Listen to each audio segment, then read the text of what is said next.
हरिओम। श्री गुरुभ्यो नमः। स्वागत है आप सभी का आज के इस व्याख्यान में। अष्टाध्यायी काशिकावृत्ति के साथ हम सभी लोग पढ़ रहे हैं और इस अध्ययन के क्रम में अब तक हम लोगों ने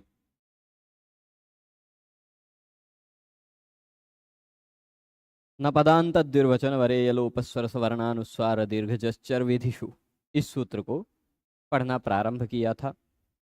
और इस सूत्र में भी हमने यह जाना था कि अचः परस्मिन् पूर्व विधौ सूत्र के द्वारा जो स्थानिवत भाव रूपी कार्य हो रहा था, मतलब आदेश अपने स्थानीय के समान माना जाएगा, यह जो बात कही जा रही थी वह कार्य पदांत विधि में, द्विर्वचन विधि में, पदांत द्विर्वचन वरे वर प्रत्यय परे रहने पर, यलोप की विधि में, स्वर की विधि में, तब इन सभी विधि में वह स्थानीय के समान नहीं माना जाता। अब सवर्ण का विधान करना हो, अनुस्वार का विधान करना हो, दीर्घ का, जस का, चर का, इन कुछ उदाहरणों को भी देखना बाकी है। देखते हैं, प्रयास करते हैं आज कुछ और उदाहरणों को समझने का कि इन उदाहरणों में जो पूरी प्रक्रिया होगी, देखिएगा, एक धातु है शिश और एक धातु इसी तरह का है पिश। अब शिश और पिश में आप केवल एक वर्ण का अंतर जानते हैं, श और प का अंतर है ना। शिश और पिश में केवल श और प का अंतर है। तो जिस तरह शिश बनेगा उसी तरह पिश बनेगा। देखिएगा, शिश का शिंडी बन जाएगा तो पिश का पिंडी बन जाएगा, केवल प का अंतर रहेगा, बाकी सारा कार्य एक जैसा होगा। चलिए तो देखते हैं, सवर्ण का विधान करना हो, क्या करना हो, सवर्ण का विधान करना हो तो अजादेश, अजादेश यानी अच के स्थान पर हुआ आदेश अपने स्थानीय के समान नहीं माना जाता। ठीक, अच के स्थान पर हुआ आदेश अपने स्थानीय के समान नहीं माना जाता। तो अब यहां क्या कह रहे हैं, ध्यान दीजिएगा, पिंडी पिंडी ये दोनों बता रहे हैं। शिश धातु से लोट लकार लगाएंगे। कौन सा लकार? लोट। ठीक है, लोट लकार लगेगा, शिश लोट। लोट लकार में आप प्रथम पुरुष नहीं, मध्यम पुरुष एक वचन का रूप चलाएंगे। तो मध्यम पुरुष एक वचन में कौन सा प्रत्यय लगना चाहिए, ये बताइए, कौन सा प्रत्यय लगना चाहिए मध्यम पुरुष एक वचन में? तो आपको पता चलेगा कि मध्यम पुरुष के एक वचन में प्रत्यय तिप्तजी के बाद लगेगा सिप। कौन सा प्रत्यय लगेगा? सिप। सिप प्रत्यय लग जाएगा तो हम लगा लेते हैं भाई। चलिए, लोट के स्थान पर आ जाएगा प्रत्यय सिप, जिसका बचता है केवल सी, डिश सी। यहां तक सब पहुंचे हैं। अब आगे क्या होगा? मूल रूप में शिश्लृ धातु था, शिश्लृ, उसी तरह पिश्लृ धातु था। लृ की उपदेशीय जनुनासिक इत से इत संज्ञा होती है, केवल शिश पिश यही बचता है। ठीक है, अब सिप प्रत्यय हो गया। सिप क्योंकि लोट लकार का है, और शिश जो धातु है वह धातु रुध इत्यादि गण की है, रुधादि गण की है।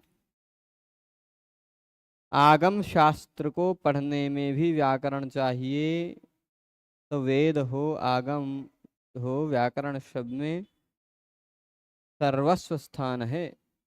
देखिए, कह सकते हैं व्याकरण मूलत्वात् सर्व विद्यानाम, सभी विद्याओं के मूल में व्याकरण ही है, अतः व्याकरण मूलक ही सारी विद्याएं हैं, इसमें कोई आपत्ति नहीं है। ठीक है, चलिए। तो हमने किया क्या, किस धातु सी प्रत्यय, किस धातु के बारे में मैं बता रहा था कि यह धातु रुधादिगण की धातु है। देखिए कुल मिलाकर पाणिनीय व्याकरण में 2200 के आसपास धातुओं का उल्लेख किया गया है। उन 2200 धातुओं को 10 अलग अलग टीमों में बांटा गया है। ठीक, पर 10 टीम एक समान नहीं है। किसी गण में 8 10 धातु हैं, किसी गण में 1000 1200 धातु 1100 धातु आ जाती है ना। किसी में 400, किसी में 1000, किसी में 10, किसी में 50, ऐसे ही है ना। तो किसी में कम किसी में ज्यादा, ऐसे गण को बना दिया गया है। उसमें से एक गण है रुधादि गण। ठीक, रुधादि गण की क्या विशेषता है, इस गण में देखिए एक सूत्र है, रुधादिभ्यः, क्या है, रुधादिभ्यः स्नम, ये रुधादिभ्यः स्नम जो दिखाई पड़ रहा है, यह रुध इत्यादि धातुओं के बाद स्नम प्रत्यय जोड़ देता है। ठीक, रुध इत्यादि धातुओं के बाद नहीं, रुध इत्यादि धातुओं के बाद यदि सार्वधातुक प्रत्यय लगा हुआ हो, सार्वधातुक लकार हो, यानी कि ये लट लोट लंग विधिलिंग ये चारों में से कोई लकार हो, तो रुध इत्यादि धातुओं को स्नम हो जाता है। स्नम विकरण प्रत्यय। स्नम में किसकी संज्ञा होती हुई आपको दिखाई पड़ रही है, श की और म की, दिख रही है। स्नम में श की और म की संज्ञा होती हुई दिख रही है, सबको दिख रही है ना। तो यह जो स्नम है, यह स्नम मित है। ठीक है, और जो म की संज्ञा वाला होता है वह मित कहलाता है। और मिदचोन्त्यात् परः एक ऐसा नियम है, इस नियम के आधार पर हम पढ़ चुके हैं, मिदचोन्त्यात् परः पढ़ चुके हैं ना। मित जो होता है वह अंतिम स्वर वर्ण के बाद बैठता है। अब रुधादिभ्यः स्नम ने कहा कि रुध इत्यादि धातुओं में से शिश धातु भी है, पिश धातु भी है, इसको स्नम करो। तब स्नम करने के लिए कहां पर स्नम जोड़ेंगे आप बताइए। स्नम इस धातु के अंतिम स्वर वर्ण के बाद जोड़ेंगे। ठीक, इस धातु के अंतिम स्वर वर्ण के बाद देखिएगा, इस धातु में अंतिम स्वर वर्ण श का ई है ना, 21 स्वर वर्ण वही पहला वही अंतिम, उसके बाद स्नम जुड़ गया। ठीक, पर इस स्नम में से म की हलंतिम से इत संज्ञा तस्य लोपा से लोप, श की लशक्व तद्धिते से इत संज्ञा तस्य लोपा से लोप, स्नम में से बचा खाली खाल न, और शिश धातु का स तो इधर है, अंतिम स्वर वर्ण के बाद स्नम का न जुड़ गया। ठीक, और प्रत्यय इसके बाद जो सिप प्रत्यय था वह सिप प्रत्यय रह गया वैसे का वैसा। ठीक है,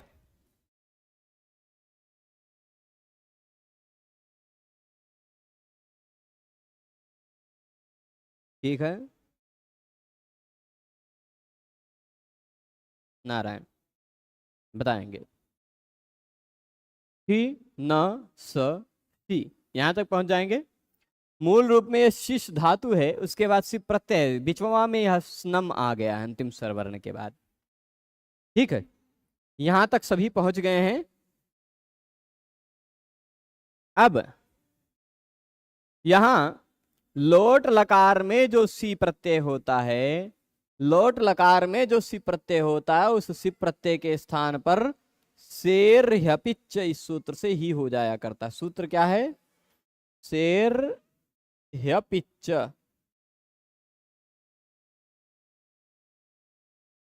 ठीक, सी के स्थान पर ही होता है और वह ही अपित भी माना जाता है। ठीक, तो अब ही हो गया, कोई दिक्कत यहां तक? ही हो गया ना। यह ही जो है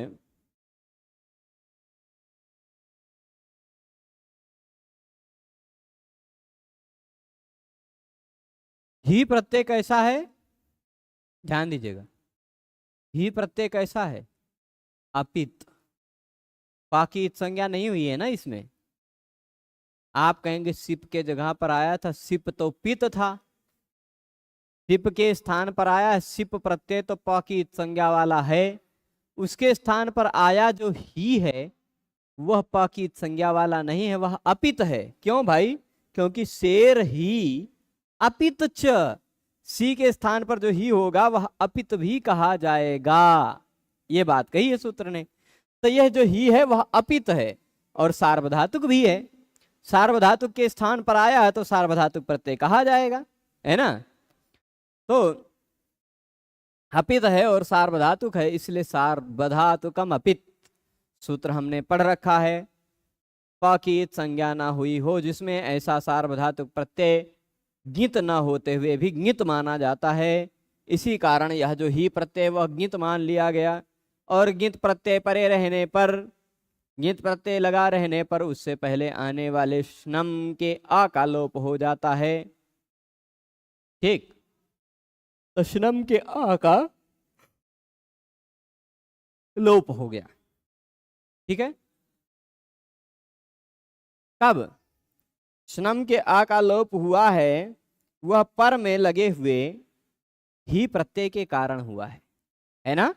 अच के स्थान पर हुआ है आदेश, पर को निमित्त मानकर हुआ है आदेश। ये बातें अभी समझ के रखिएगा, आगे काम आएगा। अच्छा, परस्मिन तक पहुंचे रहिए। ठीक, आगे देखते हैं। अब यहां हमने क्या किया, ही किया। ही जो है ना, इस ही के जगह पर हुझलभ्यो हेर धी, हुझलभ्यो हेर धी। सूत्र क्या है, मैं यहां सूत्र भी लिखूंगा। हु झलभ्यो हेर धी, मतलब क्या है, हु के बाद, समझिएगा, हु धातु के बाद तथा झल पर समाप्त होने वाले, झल मतलब झभ घ ढ ध जब ग ड द खप छ ठ थ च ट त कप श श श ह, हु तथा झलंत धातुओं के बाद ही के स्थान पर धी हो जाता है। अब इसका अंतिम वर्ण श है जो कि झल है।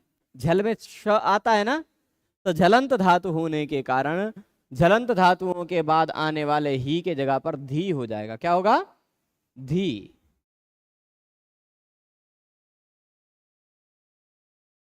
ठीक है, चलेगा। ही के जगह पे हो गया धी, सिंफ धी।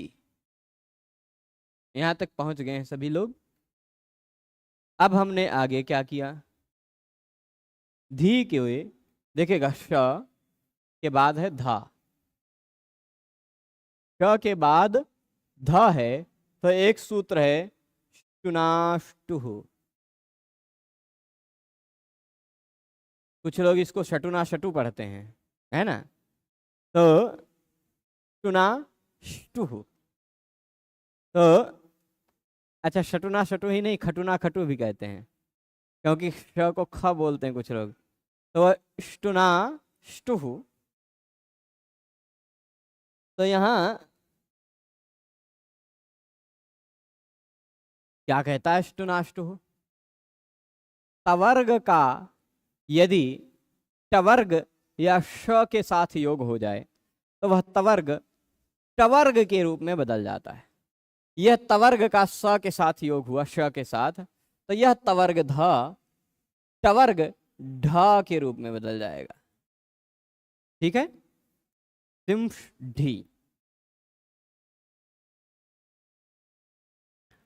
अब इसके बाद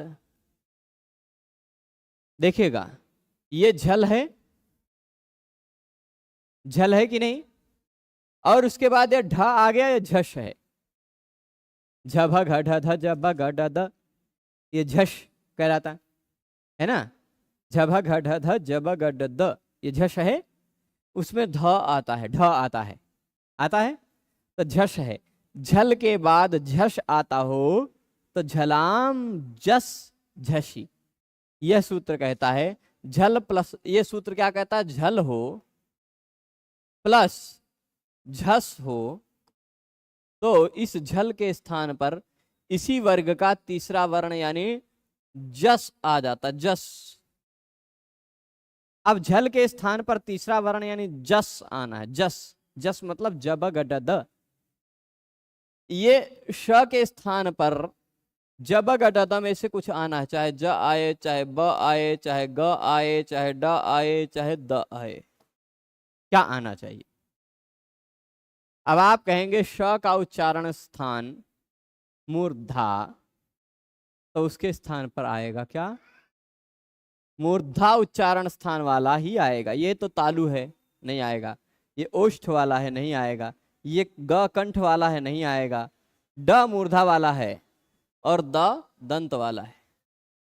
तो आपको पता चला या झलाम जस झसी के द्वारा इस शिंस के स के स्थान पर आ जाएगा ड, क्या आ जाएगा, ड। ठीक, हिंड ढी। अब एक सूत्र है झरो झरी सवर्णे, झरो झरी सवर्णे। पहले हो झर, उसके तुरंत बाद फिर हो झर सवर्ण, तो पहले वाले झर का लोप हो जाता है। ठीक, ध्यान दीजिएगा।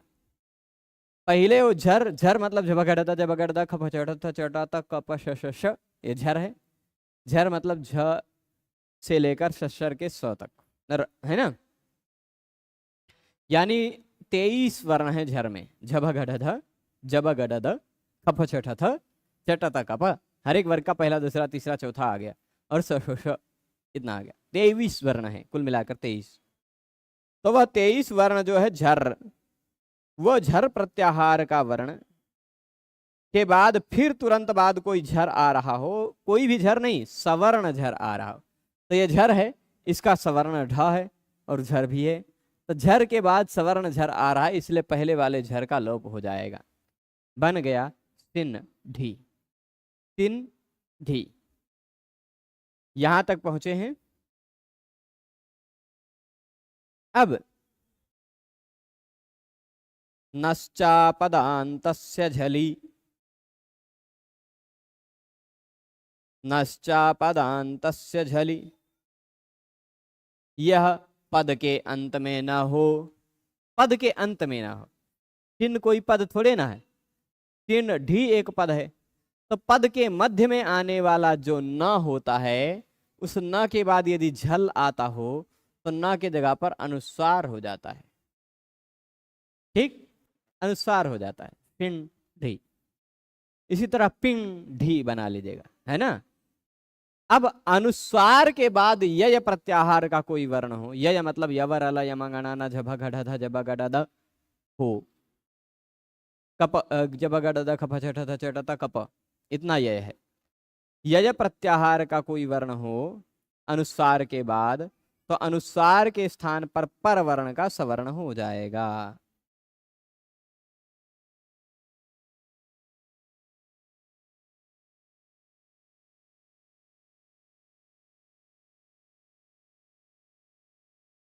तो अब यहां अनुस्वार के स्थान पर, इस अनुस्वार के स्थान पर का ढ का सवर्ण करना है ना, बन जाएगा शिंडी। इसी तरह पिंडी, ठीक, ये सवर्ण कर रहे हैं, पर सवर्ण, शिंडी पिंडी बन जाएगा ना। समस्या यहां क्या है, क्या है समस्या। नश्चापदान्तस्य झलि, इस सूत्र से अपदांत जो न था उस न को हम अनुस्वार कर लिए, ठीक। परंतु समस्या क्या है, न के बाद यह जो न दिखाई पड़ रहा है ना आपको, न, यह न नहीं है, यह स्नम है। क्या है, स्नम। और इस स्नम में इस स्नसोर अल्लोपा सूत्र से स्नम के आ का लोप हुआ है कि नहीं? और स्नम के आ का लोप तभी होता है जब प्रत्येक का की संज्ञा वाला या ग की संज्ञा वाला लगा हुआ हो। तो इस प्रत्यय को निमित्त मानकर आ का लोप हुआ है। तो अच के स्थान पर आदेश हुआ है, पर को निमित्त मानकर हुआ है। अब इस न के स्थान पर पूर्व में कोई विधि करनी हो, पर सवर्ण करना हो, तो फिर नहीं, इस ये यहां जो लोप हुआ है, इस लोप के पूर्व में यानी न के स्थान पर कोई विधि करनी हो तो अचः परस्मिन पूर्व विधौ से स्थानीवत भाव हो जा रहा था, क्योंकि अच के स्थान पर आदेश हुआ है, आ के स्थान पर को निमित्त मानकर हुआ है, और इस आ के पूर्व वाले न के स्थान पर हम कोई विधि करने जा रहे हैं, है ना। परंतु तो यह पूर्व ये क्या हो रहा था, अपना स्थानीय के समान माना जा रहा था, आ के समान माना जाता था। तो यहाँ जो लोप है आ का, वह आ के समान माना जाता, तो न के बाद आ आता, ढ नहीं। न के बाद आ आता तो न के बाद झल प्रत्याहार रहने पर ही न को अनुस्वार होता है। आ था तो अनुस्वार कैसे हो पाएगा? यानी आदेश जो लोप हुआ है वो अपने स्थानीय अ के समान नहीं माना जाएगा। क्यों? क्योंकि सवर्ण की विधि में न के जगह पर जो हम अनुस्वार करेंगे और अनुस्वार के बाद फिर परसवर्ण करेंगे, यह सवर्ण विधि है। तो ऐसे में यह जो अच के स्थान पर जो लोप हुआ था वह लोप स्थानीय के समान नहीं माना जाएगा। सवर्ण के स्थान पर वाला उदाहरण हमने शिंढी पिंडी जान लिया। अब आगे देखते हैं, यहां समझा भी रहे हैं, उसकी वृत्ति को भी समझा रहे हैं, देख लेते हैं। सवर्ण विधिम प्रत्यचादेशो न स्थानीवत भवति शिंढी पिंडी शिशेह पिशेश्च लोण मध्यम पुरुषैक वचने। मतलब शिश धातु और पिश धातु को लोट लकार मध्यम पुरुष एक वचन में रुधादिभ्य स्नम सूत्र से हित्व धित्व ष्टुत्व जस्त्वेषु कृतेषु, मतलब पहले ही किया, सी के जगह पे ही किया, शेर पिच, फिर ही को धी कर दिया, हुझलभ्यो हेर धी, है ना, धित्व किया, धित्व करने के बाद ष्टुत्व कर दिया, ष्टुत्व कर दिया मतलब ध को ढ कर दिया, ढी बन गया।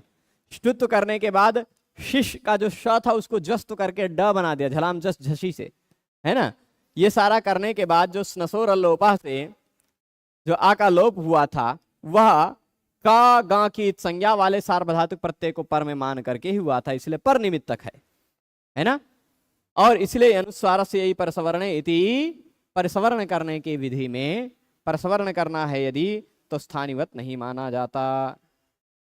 ठीक है, स्थानीवत नहीं माना जाएगा जी। क्या?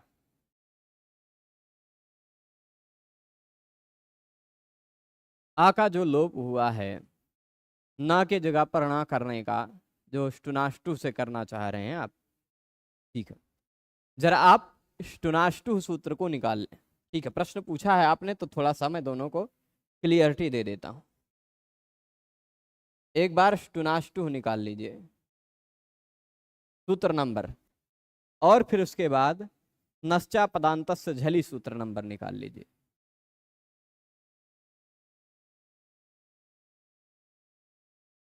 तो स्टुनाष्टु जो सूत्र है ना, खाली स्टुनाष्टु निकाल लीजिए, नश्चा पदांतस्य झली का नंबर तो यहां लिखा हुआ है। स्टुनाष्टु 8-4-41, देखिएगा प्रभु, इधर देख लीजिए, समझ में आ जाएगा अब आपको। इसका नंबर क्या है? 8-4-41। ठीक, अब बताइए 8वें अध्याय के चौथे पाद के 41वें नंबर सूत्र से जो कोई भी कार्य होगा वह नश्चा पदांतस्य झली को पता चल पाएगा क्या? नहीं पता चल पाएगा, क्योंकि ये तो बाद का सूत्र है। इस सूत्र के द्वारा जो कोई कार्य होगा वह इस सूत्र को नहीं पता चल पाएगा।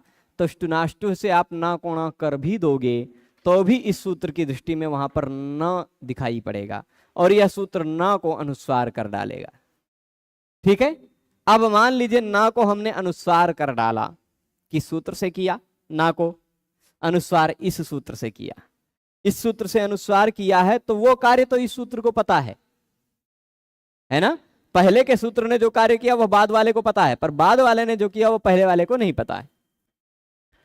तो इसको पता है कि यहां तो अनुस्वार हो गया है, ठीक, केवल अनुस्वार हो गया, इतनी बात नहीं। अनुस्वारस्य यही परसवर्ण से जो परसवर्ण होगा वह 8-4-58 नंबर सूत्र से होगा, ठीक। परसवर्ण जो होगा वह 8-4-58 नंबर सूत्र। अब देखिए स्टुनाष्टु तो लग नहीं पाएगा, क्योंकि स्टुनाष्टु की दृष्टि में वहां पर अनुस्वार बैठा है, और अनुस्वार से यही परसवर्ण ने उस अनुस्वार को परसवर्ण कर डाला है, अणा कर दिया है, जो कि भी स्टुनाष्टु को नहीं पता चल पाएगा, ठीक है। इतनी बात स्पष्ट है। तो अब यहां कह रहे हैं अनुस्वार की बात, अब उदाहरण दे रहे हैं, ठीक। अब अनुस्वार वाला हो गया उदाहरण, क्या हमने देख लिया, पदांत, द्विर्वचन, वरे, यलोप, सर, सवर्ण, सवर्ण भी देख लिया ना। अनुस्वार, दीर्घ, जस, चर, ये 4 बचे हैं। अनुस्वार, दीर्घ, जस, चर। उसी तरह की बात है, तात्पर्य क्या करें, अनुस्वार की विधि करनी हो तो अनुस्वार की विधि के प्रति भी अच के स्थान पर हुआ आदेश स्थानीय के समान नहीं माना जाता। सिमशंति, पिमशंति, ठीक। तात्पर्य यहां भी वही धातु है, शिश और पिश, ठीक। शिश और पिश वही 2 धातु है। मैं खाली शिश लिखता हूं, शिश नहीं लिखता हूं, स्नम लगा करके शिश लिखता हूं। और यहां भी स्नम, इसके बाद प्रत्यय क्या लगा है, तिप्त जी वाला झी लगा, उसी के जगह पे अंति हो गया है, पठंती इत्यादि की तरह, ठीक, चलेगा।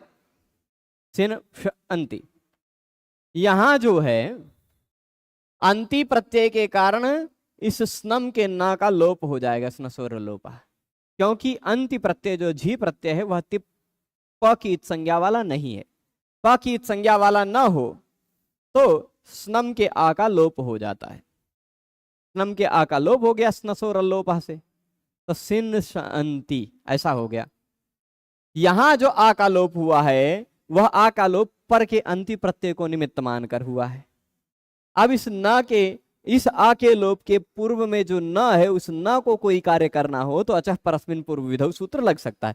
अच का लोप हुआ है, पर को निमित्त मानकर हुआ है, और उसके पूर्व के स्थान पर विधि की जा रही है, तो लग सकता था। परंतु न पदांत द्विर्वचन वरे यलोप स्वर सवर्णानुस्वार दीर्घ जश्चर विधिशु ने कहा कि इस न के जगह पर अनुस्वार करना है। इस न के जगह पर अनुस्वार जो किया जा रहा है, यह अनुस्वार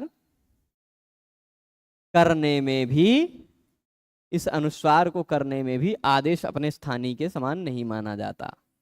क्यों नहीं माना जाता? यदि आदेश यहां आ का लोप हुआ उसको आ के समान मान लेते तो न के बाद अ मिलता, झल नहीं मिलता। न के बाद झल मिले तभी अनुस्वार हो पाएगा, ठीक।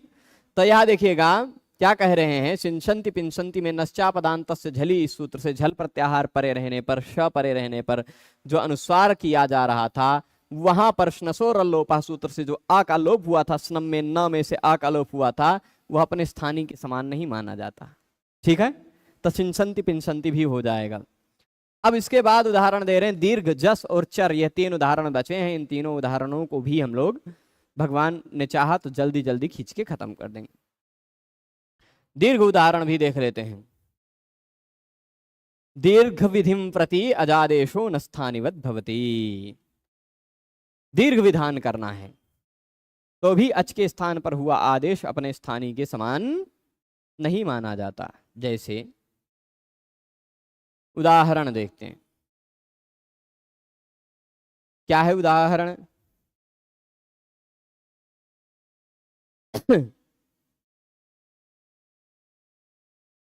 कोई दीर्घ विधान करना हो, दीर्घ का मतलब क्या है अभी प्रक्रिया से बढ़िया से हम लोग समझते हैं। जैसे उदाहरण दिए प्रतिदीव्रा, प्रतिदीव्रे बनाते हैं।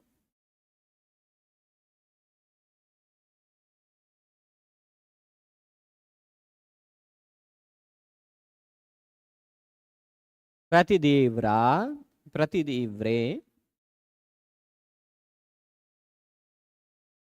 चतुर्थी, तृतीया एक वचन और चतुर्थी एक वचन का रूप है।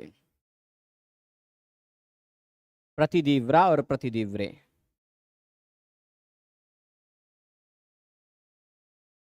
यहाँ प्रतिदीव्रा नहीं होना चाहिए, है ना, प्रतिदीवना है। दीव्र वही दीवन होना चाहिए, प्रतिदीवना प्रतिदीवने है। ठीक, चलेगा।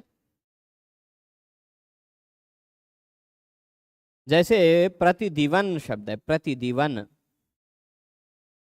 शब्द यहां लिखते हैं हम।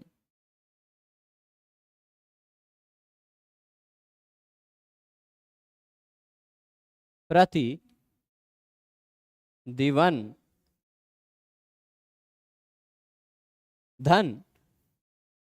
इस प्रतिदीवन शब्द के बाद प्रत्यय लगा है टा, जिसका बचता है आ, अथवा प्रत्यय लगा लीजिए गे, जिसका बचता है ए। ठीक, चलेगा। यहां क्या हुआ,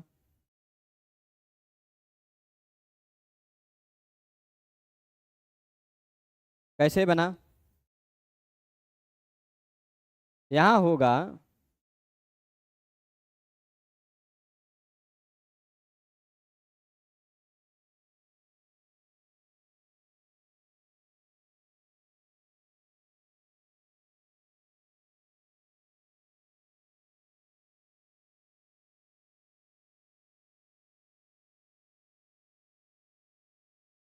बनाते हैं। ठीक है, यहां क्या है, भ संज्ञा होगी, भ संज्ञा होगी। सूत्र है यचि भम। कौन सा सूत्र है, ठीक, कौन सा सूत्र है बताओ, यचि भम। हाँ ठीक है, यचि भम सूत्र है। तो यचि भम सूत्र ने क्या कहा, प्रत्यय का पहला वर्ण य हो अथवा अच हो, प्रातिपदिक यानी शब्द के बाद लगने वाला प्रत्यय का पहला वर्ण य हो अथवा अच हो, तो उससे पूर्व में रहने वाले की भ संज्ञा होती है। पर वह जो प्रत्यय है वह प्रत्यय सु औजस अमौट से भिन्न होना चाहिए। ठीक, सु औजस अमौट तथा शी, इतने प्रत्ययों से भिन्न प्रत्यय होना चाहिए वह प्रत्यय। ठीक है, चलेगा। तो है, ठीक है, उन सभी प्रत्ययों से भिन्न है, सु औजस अमौट तथा शी, इनसे भिन्न है। क्या और गे। अब भ संज्ञा होगी, किसी भी भ संज्ञक शब्द के, किसी भी भ संज्ञक शब्द में यदि अन आता हो, क्या आता हो, अन, किसी भी भ संज्ञक में अंत में यदि अन आता हो तो सूत्र है अल्लोपोनः। कुछ लोगों को यहाँ अल्लाह दिखाई पड़ने लग जाते हैं, है ना, अल्लोपोनः। तो यहाँ अल्लोपः अनः, तीन शब्द हैं, अत लोपः अनः, अत लोपः अनः। ठीक, अ के लोप हो जाता है, किसका लोप हो जाता है, अ का, किसके, आ का, अन के आ का। कब, जब भा संज्ञा होती है तब। ठीक, यादि अजादि प्रत्यय पर में हो, इसके कारण भ संज्ञा हुई और इसी के कारण अन के आ का लोप हो गया। प्रतिदीवन जो था वह प्रतिदीवन, दिवन बन गया, दिवन, है ना। अब एक सूत्र है हलिच, एक सूत्र क्या है, हलिच। वह कहता है र अथवा व से, ध्यान दीजिएगा, क्या है, र अथवा व के बाद यदि हल आता हो, किसके बाद, र अथवा व के बाद हल आता हो, हल है, तथा र और व से पहले इक आता हो, क्या आता हो, होना चाहिए र अथवा व। ठीक, इसके पहले हो इक और इसके बाद में हो हल, तो इक को दीर्घ हो जाता है। तो ये रहा वो, इसके बाद हल और इसके पहले इक। तो उस इक को दीर्घ होने लगा, दी जो था वह दी बनने लगा। ठीक, प्रतिदीवना बन गया, इस तरह वाला बन गया।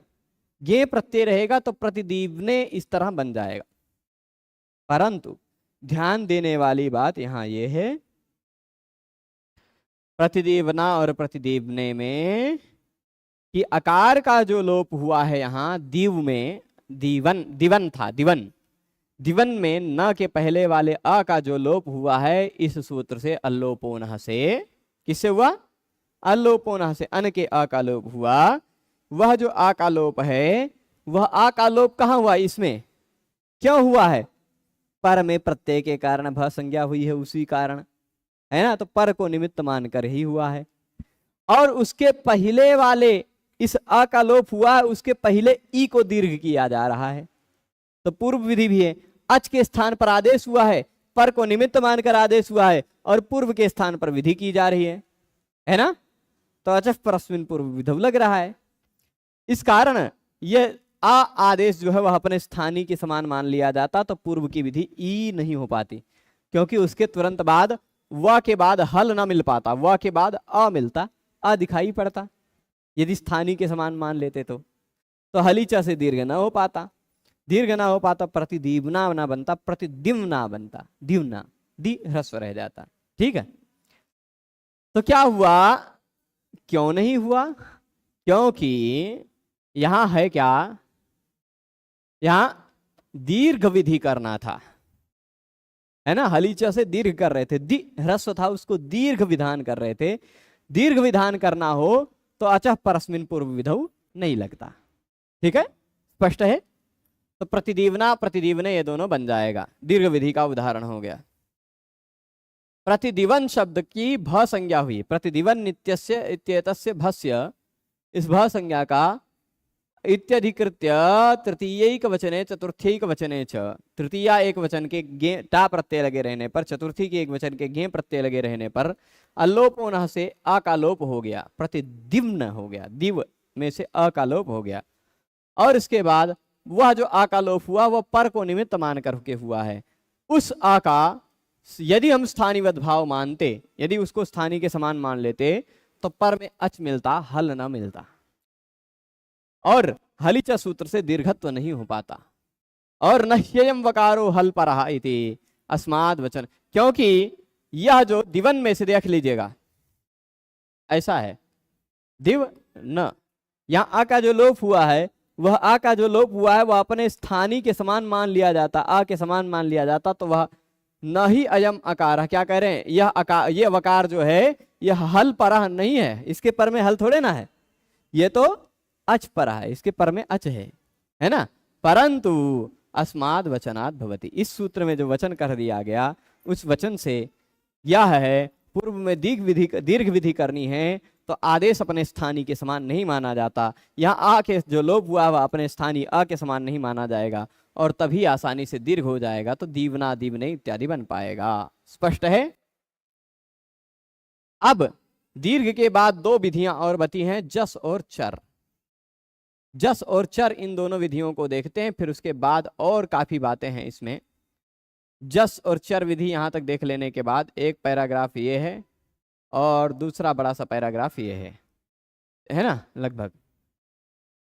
तो बाकी जो बचते हैं दो पैराग्राफ उनको कल देखा जाएगा, पर जस और चर ये दो उदाहरण देख लिया जाए, है ना। जस विधिम प्रति, जस का विधान करना हो तो भी अच का आदेश स्थानीय के समान नहीं माना जाता। जैसे सग्धिश्च में, सपीतिश्च में, माध्यन्दिन संहिता में देखा है, बब्धाम ते हरि धाना, ये भी है निरुक्त में। यहां अद धातु को तीन प्रत्यय लगा,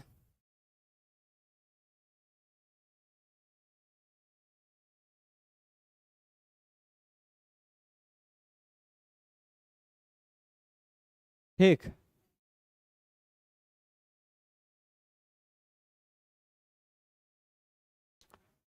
तात्पर्य क्या है, यहां थोड़ा सा दो मंत्र दे रहे हैं, सग्धिश्च में, तपीतिश्च में, इस मंत्र में तगधि शब्द बना है और इस मंत्र में बब्धाम शब्द बना है। तगधि और बब्धा, इन दोनों शब्दों को पकड़िएगा। अद धातु है मूल रूप में, ठीक। तगधि और बब्धा बनाते हैं, ठीक है। तो कैसे बनेगा? अद धातु है, उसको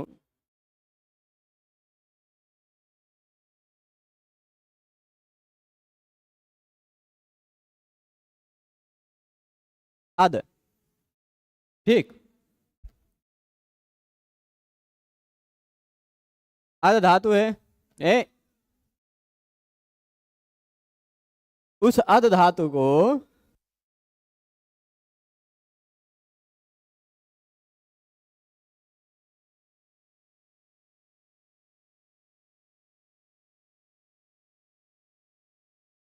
तो सगधिश्च में, और यहां देखिएगा क्या है, अद है, अद धातु है।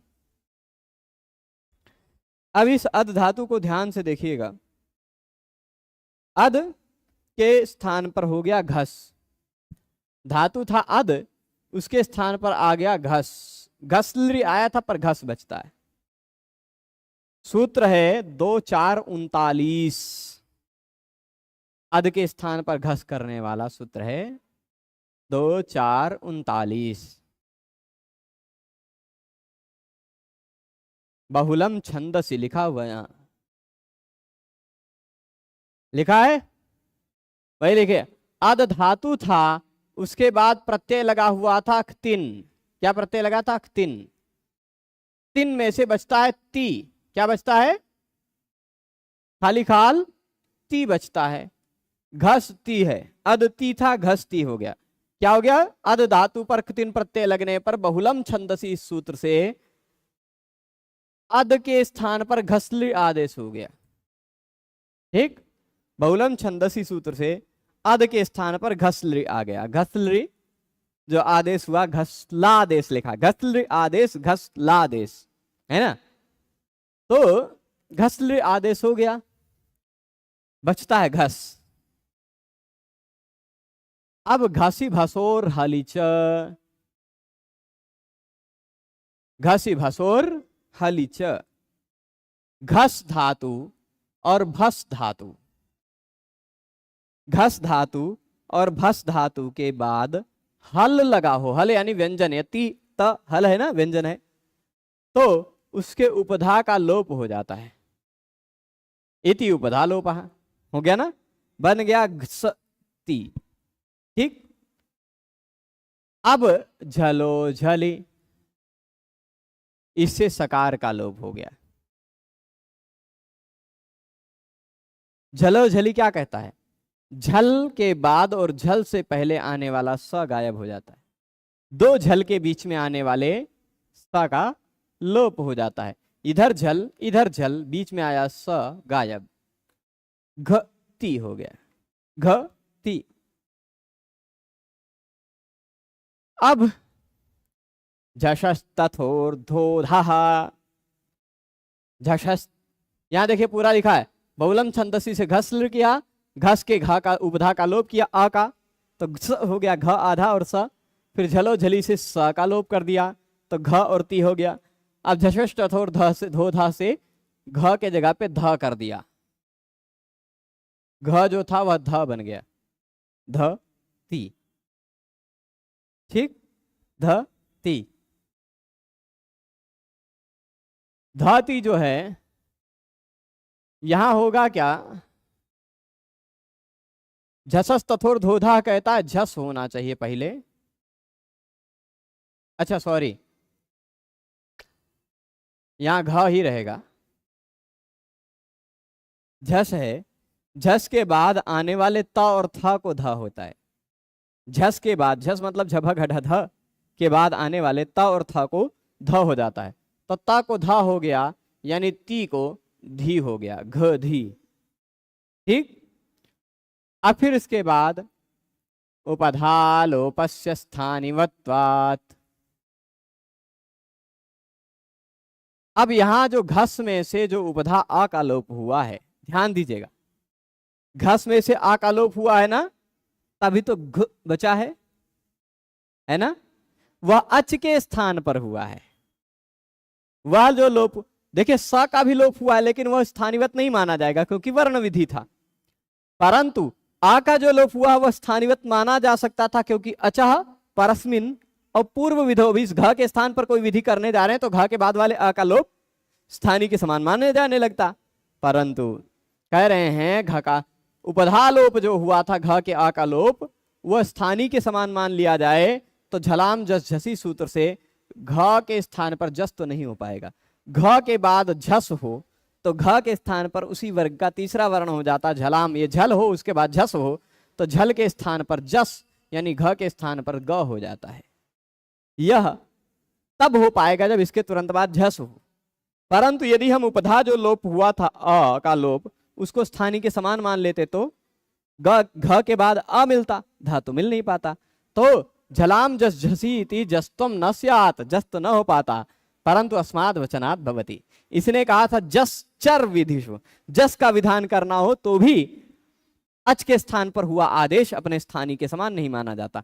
यह जस विधान हो रहा है, जस मतलब जबगडद हो रहा हो तो, है ना, तो ग हो रहा था, इस कारण से यहां भी स्थानिवत मान लिया, स्थानिवत नहीं माना गया तो ग्धी बन गया। अब ग्धी समाना ग्धी इति सग्धी, समान के जगह पे स हो जाता है, ठीक। ग्धी अध धातु के 3 प्रत्यय लगकर बना हुआ है, भोजन, ठीक चलेगा, अद ती, हाँ छंद में, वैदिक में तो सग्धी ये हो गया। अब इसके बाद बबधाम भी उदाहरण बताते हैं। यहां भस धातु है, बबधाम भी उसी तरह का उदाहरण है ना, जस चर। अच्छा जस के बाद अभी जस ही उदाहरण दे रहे हैं, चर कहां से शुरू होगा भैया, हाँ चर यहां से शुरू हो रहा है और उसका उदाहरण दिया है जक्षतो जक्षु अक्षन पितरोमी दमंत, चलेगा। बबधाम देख लेते हैं, भस धातु है। अच्छा कितना बचा, इतना बचा है ना, ठीक है, इतना बचा, अभियान भर का रहने देते हैं, है ना। भगवान वाल्मीकि रामायण का आज हो सकता है सर्ग बड़ा हो तो उसी को खत्म किया जाए, है ना। आज रोकते हैं इसको। बबधाम के साथ जस विधि का एक उदाहरण और चर विधि के 2-3 उदाहरण हम लोग कल देखेंगे और यह सूत्र समाप्त करेंगे, ठीक है।